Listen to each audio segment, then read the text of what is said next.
જય શ્રી કૃષ્ણ મિત્રો, મારું ગુજરાતી કિચનમાં સ્વાગત છે. ફ્રેન્ડ્સ, આજે મારા ઘરે કેવી રીતે ચટણી બને છે એ તમને બતાવું છું, જે તમે લંચમાં, ડિનરમાં અથવા તો કોઈ પણ વસ્તુ સાથે ખાઈ શકો. થેપલા હોય ત્યારે પણ ખાઈ શકો, ભાખરી હોય ત્યારે પણ ખાઈ શકો, ખાખરા સાથે પણ ખૂબ સરસ લાગે છે. અહીંયા લાલ મરચું મેં લીધેલું છે. જો તમે લીલું મરચું લેવા ઈચ્છતા હોય તો તમારે એક નંગ મોટું એવું લીલું મરચું લેવાનું છે. તમને ગમે એ તમે લઈ શકો છો.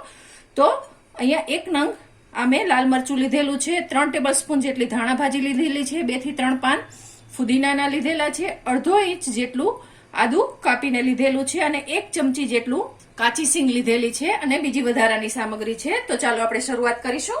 તો અહીંયા આ લાલ મરચું છે એને આપણે કાપી લઈશું.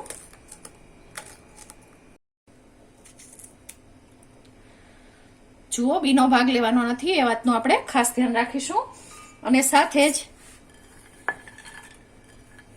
આ કાચી સિંગ છે અને આદુ છે એને આપણે અત્યારે લઈ લઈશું. ફ્રેન્ડ્સ, મારા ઘરે આવી રીતે ખાંડણીમાં ખાંડીને જ બનાવાય છે. તમને મિક્સરમાં ગમે તો તમે બનાવી શકો છો. અને સાથે જ આપણે આમાં ½ ટીસ્પૂન જેટલું નિમક એડ કરી દઈશું, અથવા તો તમારા સ્વાદ મુજબ તમે એડ કરી શકો છો. તો પહેલા આટલું આપણે ખાંડી લઈશું થોડું એવું.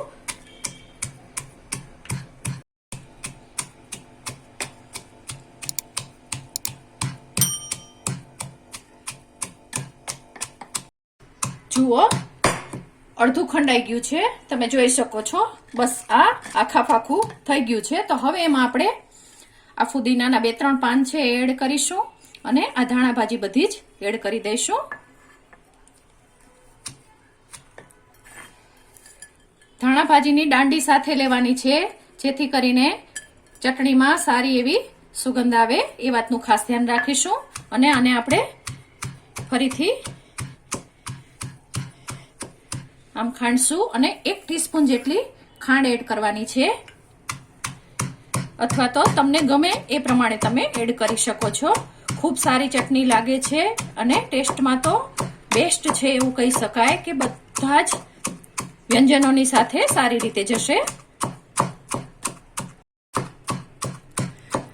જુઓ ફ્રેન્ડ્સ, ચટણી ખાંડીએ અથવા તો મિક્સરમાં રસ કરીએ ત્યારે ખાસ ધ્યાન રાખવાનું કે એને એકદમ આપણે ફાઇન વાટવાની નથી. જ્યારે આપણે દેશી ભોજન સાથે, થેપલા સાથે, એની સાથે લેવાનું હોય ત્યારે, સેન્ડવિચ સાથે લો ત્યારે તમે એને ફાઇન વાટો તો ચાલે, પરંતુ દેશી વસ્તુ સાથે હંમેશા આખી પાખી રાખવી. અને ખાસ ધ્યાન રાખવાનું કે ચટણીમાંથી પાણી છૂટવું જરૂરી છે. એટલે કે મરચા, ધાણા ભાજી, આપણે ખાંડ જે બધું ઉમેર્યું છે એનું પાણી છૂટે ત્યારે જ ચટણીનો ટેસ્ટ સારો આવે છે.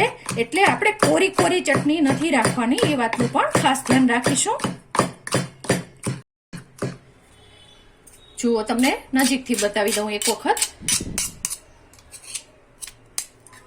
હજુ આપણે લીંબુ એડ નથી કર્યું તોય સરસ પાણી છૂટે છે. અંદર આપ જોઈ શકો છો પાણી છૂટે છે અને સરસ લચકા પડતી તૈયાર થઈ છે. તો આવી રીતે આપણે તૈયાર કરવાની છે. હવે એમાં અડધો નંગ લીંબુનો રસ એડ કરીશું, અથવા તો 1 ટીસ્પૂન જેટલો લીંબુનો રસ એડ કરીશું અને આને સારી રીતે મિક્સ કરી લઈશું. ફ્રેન્ડ્સ, તૈયાર છે તો આપણી સરસ મજાની આ ચટણી, જેને તમે બધાની સાથે ખાઈ શકો છો. અને લસણ ખાતા હોય તો ખાસ તમારે 4 કળી જેટલું લસણ એડ કરવાનું રહેશે ખાંડતી વખતે. તો તૈયાર છે આપણી આ સરસ મજાની ચટણી. ફ્રેન્ડ્સ, તમને મારી આ રેસીપી પસંદ પડી હોય તો મારી ચેનલને લાઈક કરો, શેર કરો, સબસ્ક્રાઇબ કરો. આભાર મિત્રો. જય શ્રી કૃષ્ણ.